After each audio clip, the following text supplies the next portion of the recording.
Fala pessoal, vamos lá então dar início à nossa primeira aula falando a respeito do livro de Daniel. Então, eu vou deixar aqui nossa primeira aula falando a respeito de Daniel. E hoje nós vamos falar especificamente do capítulo de número 1. Então, nós vamos lendo todo o texto e eu já vou explicando conforme a gente for lendo, tá bom? Então, prepara sua Bíblia aí e vamos embora.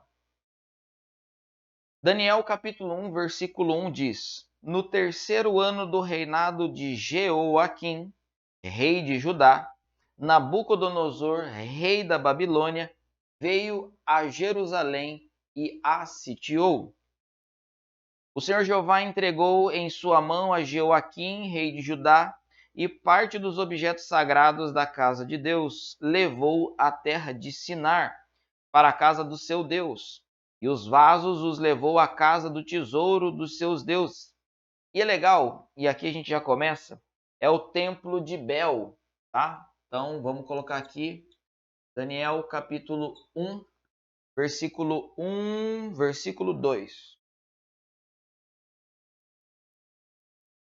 Então, casa de seus deuses. Ou seja, essa casa aqui é o templo de Bel.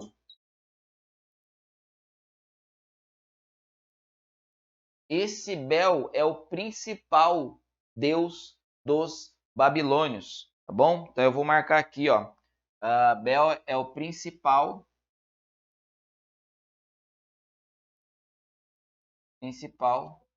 deus dos babilônios. Então a gente já começa aí no versículo 2. Vamos lá. Aqui no versículo 3 e 4 já diz algo para a gente aqui muito importante, eu quero que você fique atento.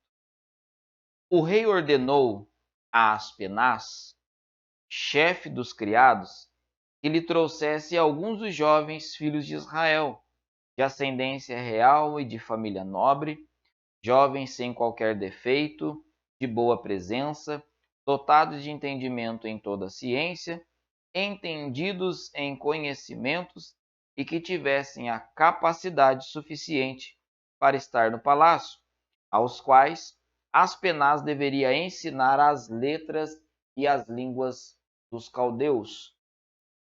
Veja só que nesses dois versículos aqui, Nabucodonosor, que é o rei que está ali, ordena a Aspenaz fazer uma seleção de jovens. Mas essa seleção não é qualquer uma, são com características específicas. E eu quero marcar justamente com você isso aqui, ó. Então vamos colocar aqui, ó, Daniel capítulo 1, o versículo 3 e o versículo 4. Olha aqui, vou colocar aqui só para você poder entender e a gente se situar. Um recrutamento, tá? Recrutamento.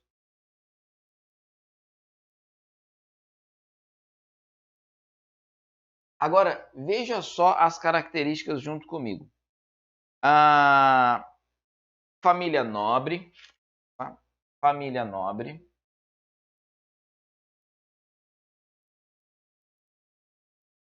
Primeira característica. Família nobre, sem qualquer defeito.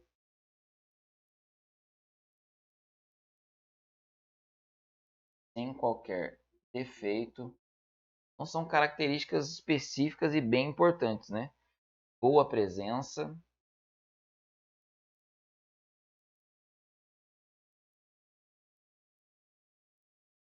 Entendimento em toda a ciência.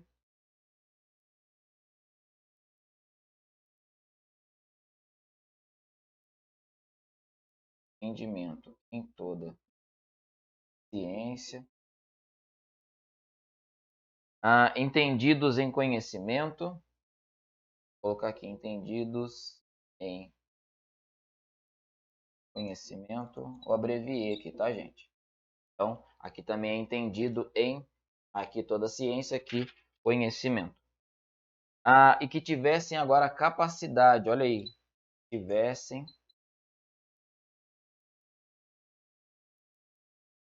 capacidade suficiente para estar no palácio, aos quais Aspenaz deveria ensinar as letras e a língua dos caldeus. Então, por que eu falei e chamei sua atenção justamente para isso? Aqui a gente falou né, a respeito da casa de seus deuses, o templo de Bel, que é o principal deus dos babilônios. Mas quando entra no versículo 3 e no versículo 4, diante desse recrutamento que o rei está fazendo, vou colocar recrutamento para estar no palácio do rei. Ele está querendo características específicas para os jovens. Jovens de família nobre, sem qualquer defeito, de boa presença, entendimento em toda ciência, entendimento em conhecimento e que tivessem capacidade para estar ali no palácio.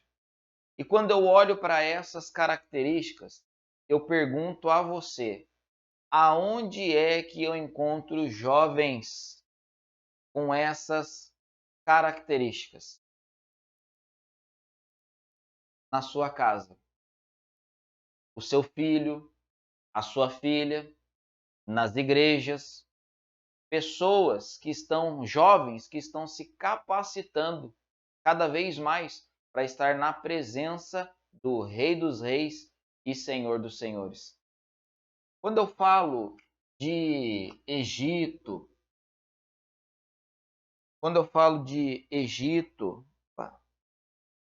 eu falo de Babilônia, eu estou falando de uma tipologia do mundo.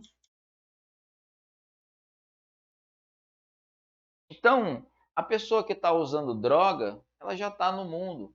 A pessoa que está no alcoolismo, na prostituição, está nas práticas pecaminosas, ela já está no mundo. E Satanás não quer essas pessoas porque eles já as têm. Então ele vai querer vir dentro das nossas casas, dentro da igreja, justamente para recrutar jovens de família nobre, sem qualquer defeito, de boa presença, entendimento em toda a ciência, conhecimento e que tenham a capacidade. Então, os nossos filhos são valiosos, os jovens das nossas igrejas são valiosos. Quando a gente vê uma criança, muitas das vezes a gente não dá o devido valor, mas aquela criança se tornará um pastor, um evangelista, um missionário, um cooperador, um diácono, mas que fará e estará na obra do Senhor, através da vida daquela criança, que hoje ela é uma criança, mas amanhã se tornará um adulto, é que fará a diferença no lugar aonde ela estiver. Então, por isso a gente tem que cuidar dessas crianças, dos nossos filhos, dos jovens, da nossa igreja. Mas jovem é assim mesmo. O jovem acaba se perdendo mesmo. Não. O jovem só se perde quando ele sai do foco da palavra, quando ele não tem a atenção que ele deveria ter. Então, eu não estou falando para ficar bajulando os jovens, mas cuidando dos jovens, dando atenção para os jovens. Porque esse recrutamento não foi feito só lá na Babilônia, por pedido de Nabucodonosor, para que Aspenaz fizesse esse recrutamento. Todos os dias esse recrutamento é feito. Sabe o que eu acho incrível? Que não é apenas recrutamento de jovens, mas de todas as pessoas que estão na presença do Senhor. O inimigo está tentando recrutar essas pessoas todos os dias. Por isso que todos os dias nós lutamos para estar cada vez mais firmes na presença do Senhor. Eu tenho esse versículo anotado aqui, ó, no meu quadro, e eu deixo aqui. Eu vou pegar minha Bíblia aqui e eu quero te mostrar algo.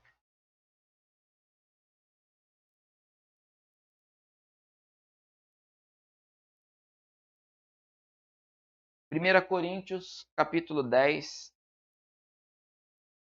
versículo 12.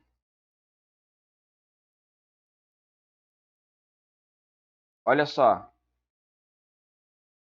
Portanto, aquele que pensa estar firme, de pé, olhe com cuidado para que não caia.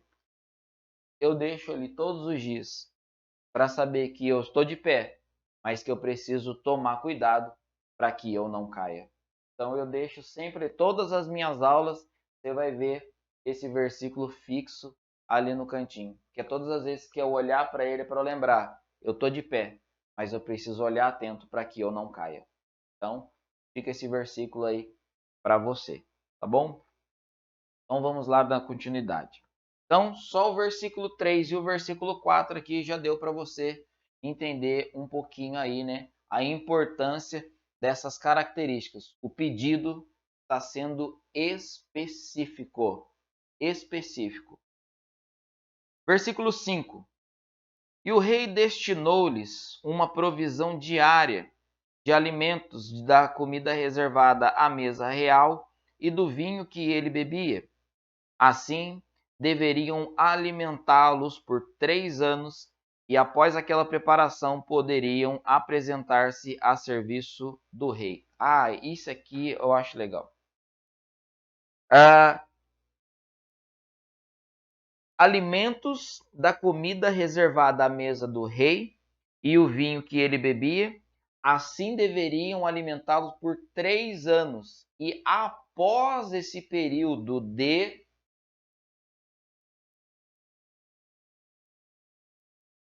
preparação, e essa preparação era de 3 anos. Preparação de 3 anos. O que eu aprendo com isso? Eles só vão... E é outra, preparação de 3 anos. Vou colocar aqui, ó, para estar na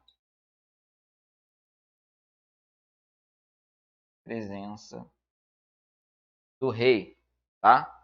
Ele está dizendo aqui, ó, poderiam apresentar-se a serviço do rei. Veja só, eles estão na Babilônia, e eu falei a Babilônia é uma tipologia do mundo. Para estar na presença do rei, eles não poderiam chegar de qualquer jeito, não poderiam chegar despreparados, mas era preciso que 3 anos inteiros de preparação, aprendendo de tudo, aprendendo a língua dos caldeus, a forma de se comportar, a forma de falar, aprendendo tudo. 3 anos de preparação. E aí, quando a gente olha para o meio cristão, eu vejo pessoas subindo, pegando um microfone sem se preparar. Quer cantar no louvor, mas sem se preparar. Quer pregar a palavra, mas sem se preparar. Eu quero começar a dar aula, mas sem se preparar. Se lá fora as pessoas estão se preparando para fazer alguma coisa, imagina eu e você o quanto nós não devemos nos preparar para estar diante da presença do Rei dos Reis e Senhor dos Senhores. Mas as pessoas hoje no meio cristão acreditam que é só chegar e fazer o meu melhor para Deus. Só que o meu melhor para Deus precisa também ter essa preparação. E não apenas de 3 anos, mas uma preparação todos os dias. Todos os dias eu tenho que me preparar um pouquinho. Hoje, para eu gravar essa aula, eu precisei me preparar. Só que até chegar o dia de hoje, anos atrás, eu precisei me preparar. E sabe o que é o melhor de tudo? Eu ainda estou me preparando. Eu costumo dizer que o professor é o aluno que nunca se forma. É isso mesmo. Anote essa frase. Professor é o aluno que nunca se forma. Eu não paro de estudar a Bíblia. Todos os dias eu estudo Bíblia. Amanhã vou estudar Bíblia. Depois de amanhã vou estudar Bíblia. Por quê? Fanático? Não. Apaixonado pela palavra de Deus. E eu sei com convicção de que todos os dias eu preciso me preparar. Para quê? para estar na presença do Rei dos Reis e Senhor dos Senhores. Então eu fico muito feliz porque você está dentro dessa sala profética, estudando a palavra de Deus, aprendendo a palavra de Deus, aplicando a palavra no seu dia a dia, justamente porque você quer se preparar para estar apto a estar na presença do Rei. Porque quando o chamado vem, a pessoa precisa estar preparada. Vou dar um exemplo para você e a gente consegue compreender ainda com mais clareza. A pessoa que chega, vamos colocar aqui, ó. Vou apagar um pouquinho aqui, ó. Chegou a pessoa, vou pegar 2 obreiros, tá? Como exemplo. 2 obreiros. Então, obreiro 1 e obreiro 2. Chega lá na igreja. Chegou lá. Esse aqui, antes de sair de casa, e isso estou falando de um culto de domingo, tá? Ele leu Bíblia, ouviu louvor, ele ouviu uma pregação. Esse aqui, vamos colocar aqui, ó, foi pro shopping,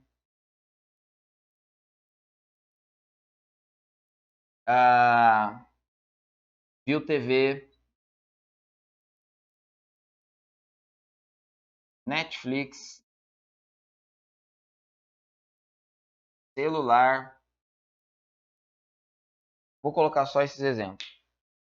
Agora veja bem, tem que entender isso aqui para não ter nada distorcido. O obreiro 1, ele leu Bíblia, ele ouviu um louvor, ouviu uma pregação. Ele também pode assistir uma Netflix.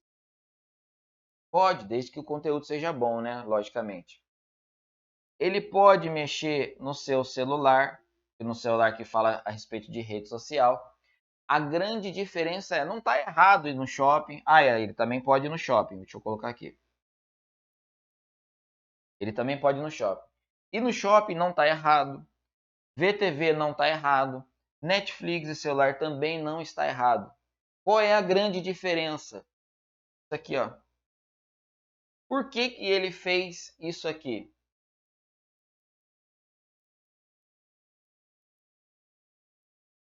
Ele se preparou. Mas se preparou para quê?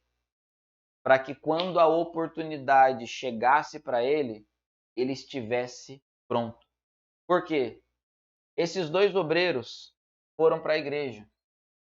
Quando chegou lá, o pastor veio e perguntou, vou colocar aqui, ó, o pastor chegou primeiro, o obreiro 2 e falou para ele assim: tem condições de você abrir o culto de hoje? Aí esse obreiro disse e falou assim: hoje não, porque eu não estou preparado. Porque ele não leu nada, não viu nada, não ouviu nada, não fez nada. Aí o pastor disse: tudo bem. Aí o pastor veio para o obreiro 1. Falou assim: obreiro 1, você tem condições de abrir o culto hoje? E ele disse assim: claro que tenho, pastor. Eu me preparei para o culto de hoje. Inclusive, Deus me deu uma palavra enquanto eu estava lendo Bíblia, confirmou através do louvor e eu busquei uma pregação para entender melhor a palavra que Deus me deu. Eu faço questão de abrir o culto hoje e compartilhar essa palavra com toda a igreja. Essa é a diferença de uma pessoa que se prepara e de uma pessoa que não se prepara. Quando a oportunidade chega, ela não consegue abraçar essa oportunidade porque ela não se preparou. Então, volto a dizer, shopping, televisão, Netflix, celular não está errado. Não está errado. Mas esse período aqui de leitura de Bíblia, ouvir um louvor, ouvir uma pregação, de estudo, como você mesmo está fazendo aqui na escola, precisa ter, porque é tempo de preparação. Tá bom? Então, esse versículo 5, olha só como a gente estendeu aí, só nesse versículo 5. Então a gente consegue olhar de que aquilo que o texto está dizendo, uma palavra, que era justamente a questão da palavra chamada preparação, abriu um leque gigantesco para que a gente pudesse compreender melhor como está sendo o nosso cotidiano, fora da igreja, dentro da igreja também. Amém? Então eu encerro aqui essa nossa primeira aula aí falando um pouquinho de Daniel, e na nossa segunda aula a gente volta aí do capítulo 6 falando um pouquinho mais sobre o texto. Que Deus te abençoe, eu te espero na próxima aula. Deus abençoe.